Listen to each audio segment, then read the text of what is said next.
Probablement l'un des films d'horreur les plus attendus de l'année 2025, une nouvelle bande-annonce a été partagée de la part de Sony Pictures pour le film 28 ans plus tard, suite à 28 jours plus tard, sorti pour rappel en 2002. Oui, ça commence quand même pas mal à dater. On va donc découvrir ce tout nouveau trailer et évidemment en parler juste après. Et pour rappel, pour toujours plus de vidéos réactions, abonne-toi à cette chaîne secondaire.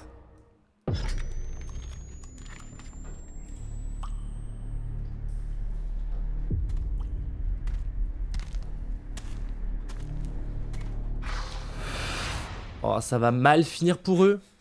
C'est évident.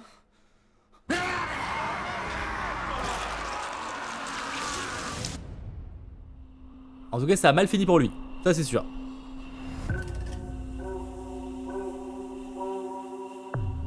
Il y a eu tellement de morts. Contaminés et non contaminés. C'est pour ça que notre village est si précieux. Ok, ils ont une île un peu isolée de l'épidémie. Je le trouve un peu jeune, tu sais. Il est prêt, je t'assure. Dès que tu auras posé le pied hors de notre île, personne ne viendra te sauver.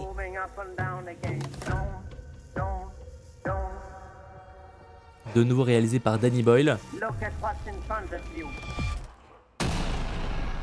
Demi-tour. C'est cool parce que ça va un peu changer des films de zombies qu'on a l'habitude d'avoir. Déjà on en a pas trop récemment mais il y a The Last of Us mais c'est particulier.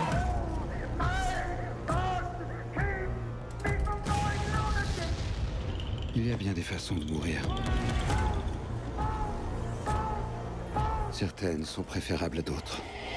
L'ambiance et la réal, elle a l'air très cool.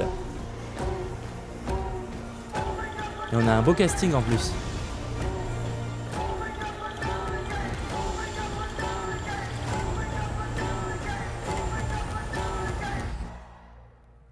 Car c'est un jour de gloire. Le jour du jugement dernier. Oui, mes enfants! Oui! Ah ouais, ça va être dégueulasse. Sorti le 18 juin dans les salles de cinéma françaises. N'hésitez pas dès maintenant à me partager vos retours sur ce tout nouveau trailer à 28 ans plus tard, qui en dévoile un peu plus quand même que le premier teaser trailer, je sais plus comment c'était appelé, mais qui était déjà très cool, qui montrait en tout cas une ambiance assez particulière. Je trouve que là je suis un peu plus, enfin pas rassuré, mais dans le sens où ce film me paraît quand même déjà un peu plus accessible que le premier, en tout cas que le premier trailer. Là j'ai l'impression vraiment qu'on part sur un truc voilà, qui va être peut-être un peu plus apprécié par le grand public, on va dire ça comme ça, un peu moins programme de niche, même s'il a l'air de proposer quelque chose de vraiment très intéressant en termes de mise en scène, de réel, etc.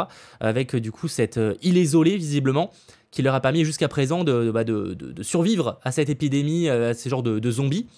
Voilà, on a un petit peu plein de choses. On n'a pas de visuel de Cillian Murphy, parce que pour information, le genre d'être mort qu'on voit à un moment qui ressemblerait à Cillian Murphy, ça a déjà été confirmé que c'était pas le cas. Dans le précédent teaser, on le voyait déjà. Mais par contre, on a Aaron Taylor-Johnson, qu'on a pu voir à l'époque évidemment dans Kick-Ass, qui a joué aussi Quicksilver du côté d'Avengers 2, mais qu'on a revu dernièrement dans plein de choses, notamment dans Kraven le Chasseur. Est-ce que c'est le meilleur exemple ? Probablement pas, mais voilà, je vous cite des choses là qui me viennent par la tête pour ce personnage-là, enfin pour cet acteur-là. Voilà, c'est vrai que moi j'aime beaucoup en tout cas l'ambiance que ça a l'air proposé, et franchement, ça a l'air d'être terrifiant. Je pense que l'objectif, c'est quand même d'avoir un film d'horreur qui va miser là-dessus, parce que de toute façon les films d'horreur ça cartonne en ce moment. S'il y a bien un film un genre de film qui s'est bien remis de la pandémie, c'est le genre horrifique. Voilà, il y a évidemment des flops, mais il y a quand même beaucoup de succès de ce côté-là. Surtout parce qu'en général, c'est des films qui coûtent relativement peu cher, évidemment. Et là, je trouve qu'on a l'air quand même d'avoir quelque chose qui a l'air d'être très intéressant et qui surtout change un peu des films de zombies traditionnels. Parce que c'est vrai que, alors, film ou série avec The Last of Us dernièrement et actuellement, en l'occurrence, c'est vrai que c'est pas un genre qui est totalement exploré dernièrement. On va dire que il y a un peu moins de programmes qui sont dans ce thème-là. Mais là, ça a l'air de proposer quelque chose d'un petit peu différent, avec plein d'aspects. Alors il y a l'aspect religieux, il y a plein de trucs qui ont l'air d'être mis en avant. Donc je suis très curieux de voir ce que ça va donner. Voilà, j'avoue que j'ai pas vu les suites, parce que techniquement 28 jours plus tard, du coup, qui était sorti en 2002, avait techniquement eu des suites.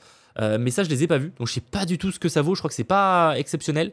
Là on est sur une autre suite. Alors je sais pas si ça va prendre en compte du coup les deux derniers films suivants, ou si ça va être juste vraiment dans la continuité de 28 jours plus tard. Je pense malgré tout que même si évidemment ils essayent de pousser les gens à revoir 28 jours plus tard, d'ailleurs ils l'ont ressorti sur à l'achat VOD, ce qui n'était plus le cas depuis un certain temps, je pense quand même que l'ambition de ce film, c'est d'ailleurs au niveau du nom, on n'est pas sur 28 jours plus tard 2, etc. C'est que c'est un film qui pourrait tout à fait regarder de manière autonome, je pense. Peut-être qu'il y aura des petites refs évidemment pour les fans de la première heure en 2002, mais je pense que l'ambition est clairement d'être sur un film que tu peux aller voir sans avoir vu les choses précédentes. Et en vrai, il n'y a pas trop de problématiques parce que tu comprends juste que voilà, il y a eu une épidémie, ça fait 28 ans visiblement. Et du coup, bah, les gens ont évolué et ça a l'air d'être sacrément chelou, voilà, avec ce seul et unique pont qui permet de rejoindre la terre ferme. Enfin, l'île est aussi une terre ferme sur le papier, mais en tout cas, voilà. Franchement, très curieux de voir ce que ça va donner. Sachant qu'en plus tout ça, alors évidemment avec des accessoires quand même pas mal, mais ça a été filmé à l'iPhone en plus, pour l'anecdote. Alors ça arrive, mais je crois que c'est peut-être le premier film d'ampleur comme ça qui est tourné intégralement à l'iPhone. Alors évidemment avec plein d'objectifs, plein de trucs, d'accessoires qui font que c'est plus quali, hein, comme les publicités d'Apple. Où ils te disent que c'est filmé à l'iPhone, mais en fait c'est pas filmé avec ton iPhone comme ça, quoi. Hein. C'est avec un gros truc, avec des accessoires et tout, qui font que évidemment, tu n'auras jamais ce rendu de manière personnelle, quoi. On va pas se mentir. Mais franchement, ça se voit pas et c'est plutôt quali. Et surtout dans ce genre de film, je pense que ça peut aussi apporter un petit grain qui peut être très intéressant.